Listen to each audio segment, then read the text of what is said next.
ഇന്നത്തെ വീഡിയോ എന്തെന്നാൽ ഞാൻ ഏറ്റവും കൂടുതൽ കാണാൻ ആഗ്രഹിക്കുന്ന സിനിമകൾ ഏതൊക്കെ എന്നാണ് ഈ വീഡിയോയിലൂടെ പറയാൻ പോകുന്നത്. അതിൽ ഞാൻ പറയുന്ന സിനിമകളിൽ ഈ സിനിമകളൊക്കെ നല്ല രീതിയിൽ ചലനമുണ്ടാക്കുമെന്ന് ഞാൻ പ്രതീക്ഷിക്കുന്ന സിനിമകളാണ് പറയാൻ പോകുന്നത്. അതിൽ നിങ്ങൾക്ക് ഇഷ്ടപ്പെട്ട സിനിമകളും ഉണ്ടാകാം, ചിലപ്പോൾ നിങ്ങൾക്ക് ഇഷ്ടപ്പെടാത്ത സിനിമകളും ഉണ്ടാകാം. അപ്പോൾ നിങ്ങൾ എന്തായാലും ഈ വീഡിയോ ആദ്യം മുതൽ അവസാനം വരെ തന്നെ കാണാൻ ശ്രമിക്കുക. വീഡിയോക്ക് ഒരു ലൈക്ക് അടിക്കുക. സബ്സ്ക്രൈബ് ചെയ്തിട്ടില്ലെങ്കിൽ ഒന്ന് സബ്സ്ക്രൈബും കൂടെ ചെയ്തേക്കുക. അപ്പോൾ നിങ്ങൾക്ക് ഏറ്റവും ഇഷ്ടപ്പെട്ട സിനിമ ഏതാണെന്ന് താഴെ കമന്റ് ബോക്സിൽ എഴുതി അറിയിക്കുക.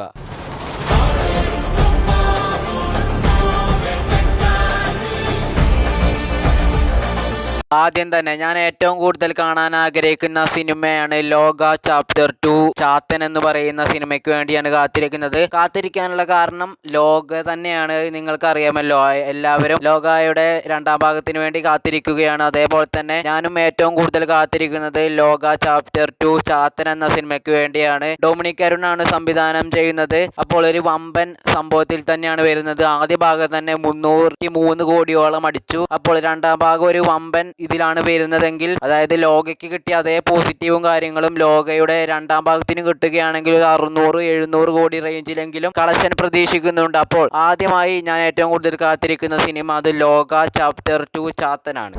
ഇല്ലെങ്കിൽ ചാത്തന്മാര് തന്നെ കൊണ്ടുവരും. നീ വിളിക്ക്, നമുക്ക് നോക്കാം.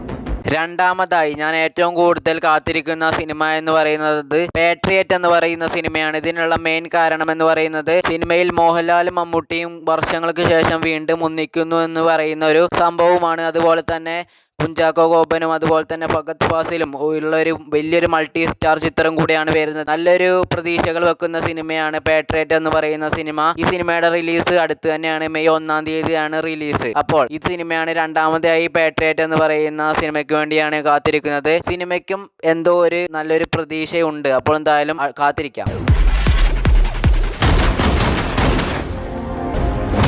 അടുത്ത സിനിമ എന്ന് പറയുന്നത് അത് മോഹൻലാലിന്റെ ദൃശ്യം 3 എന്ന് പറയുന്ന സിനിമയാണ്. ഇതിന് കുറച്ചും കൂടെ പ്രതീക്ഷ കൂടുതലാണ് പാട്രിയറ്റിനേക്കാളും. കാരണം ഒരു ദൃശ്യം എന്ന് പറയുന്നത് മൂന്നാമത്തെ ഒരു ഭാഗമാണല്ലോ, അതുകൊണ്ട് തന്നെ ഒരു വമ്പൻ പ്രതീക്ഷയും ഉണ്ട്. അതുപോലെ തന്നെ ജോർജ് കുട്ടിക്കും കുടുംബത്തിനും എന്തൊക്കെ സംഭവിക്കുമെന്ന് അറിയാൻ ദൃശ്യം 3 കണ്ടേ പറ്റുകയുള്ളൂ. മെയ് 21-ാം തീയതിയാണ് സിനിമയുടെ റിലീസ്. ജിത്തു ജോസഫാണ് സിനിമ സംവിധാനം ചെയ്യുന്നത്. അപ്പോൾ കുറച്ച് നാളും കൂടെ ഉണ്ടെങ്കിൽ കൂടെ നമുക്ക് എന്തായാലും കാത്തിരിക്കാം. സിനിമ ഒരു വമ്പൻ വിജയമായി മാറട്ടെ എന്ന് തന്നെ നമുക്ക് പറയാം. നല്ലൊരു പോസിറ്റീവും കാര്യങ്ങളും തന്നെ നേടിയെടുക്കട്ടെ. അപ്പോൾ ഈ ദൃശ്യം 3 എന്ന് പറയുന്ന സിനിമയാണ് അടുത്ത സിനിമ.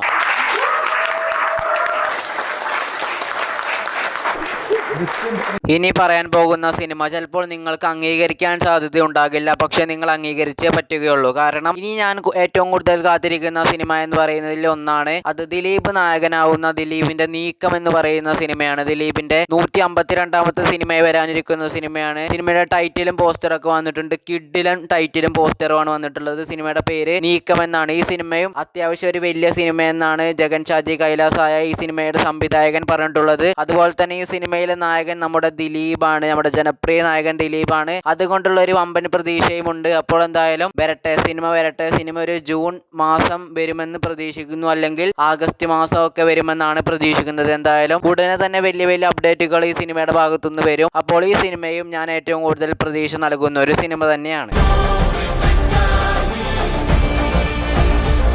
അടുത്ത സിനിമ ഒരു അന്യഭാഷ ചിത്രമാണ്. അത് നമ്മുടെ വാരണാസി എന്ന് പറയുന്ന ചിത്രമാണ്. ഈ ചിത്രത്തെ ഞാൻ പ്രതീക്ഷിക്കാനുള്ള കാരണം മഹേഷ് ബാബുവും പൃഥ്വിരാജും ഒന്നുമല്ല, ഒറ്റ പേരാണ്. അത് SS രാജമൗലി എന്ന് പറയുന്ന ഡയറക്ടറിന്റെ പേരാണ്. ഈ സിനിമയിലേക്ക് ഞാൻ പ്രതീക്ഷിക്കുന്നത് അത് ഞാൻ മാത്രമായിരിക്കില്ല, എല്ലാവരും അങ്ങനെ തന്നെ ആയിരിക്കും. രാജമൗലി എന്ന ഒറ്റ പേരും കൊണ്ടായിരിക്കും ഫസ്റ്റ് ഡേയും ഏറ്റവും കൂടുതൽ കളക്ഷനൊക്കെ വരാൻ പോകുന്നത്. അപ്പോൾ എന്തായാലും ഈ സിനിമ ഒരു വമ്പൻ ചിത്രം തന്നെ ആയിരിക്കുമെന്ന് തന്നെയാണ് ഞാൻ പ്രതീക്ഷിക്കുന്നത്. കാരണം രാജമൗലിക്ക് ഇതുവരെ ഒരു അബദ്ധവും പറ്റിയിട്ടില്ല. ഇനി ഒരു അബദ്ധം പറ്റുമെന്ന് ഞാൻ വിചാരിക്കുന്നില്ല. ഇനി സിനിമ വരുമ്പോഴേ അറിയുകയുള്ളൂ അബദ്ധം പറ്റുമോ ഇല്ലയോ എന്നൊക്കെ. അപ്പോൾ ഈ ചിത്രവും ഞാനൊരു പ്രതീക്ഷയിൽ വെക്കുന്ന ഒരു അന്യഭാഷ ചിത്രങ്ങളിൽ ഒരു ചിത്രം തന്നെയാണ് വാരണാസി.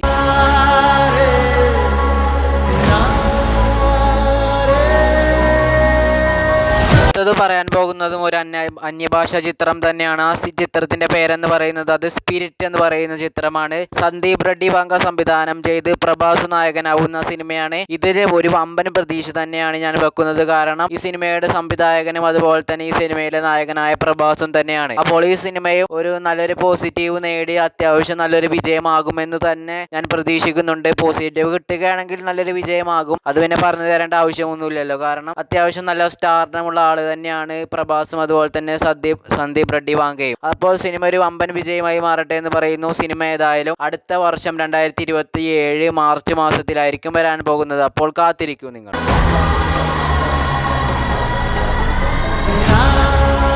അടുത്ത സിനിമ എന്ന് പറയുന്നത് അത് തരുൺ മൂർത്തി മോഹൻലാലും വീണ്ടും ഒന്നിക്കുന്ന സിനിമയാണ്. അടുത്തതായി ഞാൻ കാത്തിരിക്കുന്ന സിനിമ. ആ സിനിമയുടെ പേരെന്ന് പറയുന്നത് അതിമനോഹരം എന്ന് പറയുന്ന സിനിമയാണ്. അതിമനോഹരം എന്നാണ് സിനിമയുടെ പേര്. അപ്പോൾ ഈ സിനിമയും കാത്തിരിക്കുന്നു. കാരണം രണ്ടാമത്തെ തവണയാണ് മോഹൻലാലും തരുൺ മൂർത്തിയും ഒന്നിക്കുന്നത്. അതുകൊണ്ട് തന്നെയാണ് പ്രതീക്ഷ വെക്കുന്നത്. അതുപോലെ തന്നെ പറയാനുള്ള കാര്യം, ഇത്ര സിനിമകളൊന്നും അല്ല ഞാൻ കാത്തിരിക്കുന്നത്. ഇതിലും കുറേ സിനിമകൾ കാത്തിരിക്കുന്നുണ്ട്. വീഡിയോയുടെ ലെങ്ത് കൂടും. അതുകൊണ്ട് തന്നെ ഇത്ര സിനിമകളെ ഞാൻ പറയുന്നുള്ളൂ. ഇനി നിങ്ങൾക്ക് ഇഷ്ടപ്പെട്ട സിനിമകൾ താഴെ കമന്റ് ബോക്സിൽ എഴുതി അറിയിക്കാൻ മറക്കണ്ട. പുതിയൊരു വീഡിയോ ആയിട്ട് നമ്മൾ ഉടൻ തന്നെ വരുന്നതായിരിക്കും. അതുവരെ എന്തായാലും ബൈ ബൈ.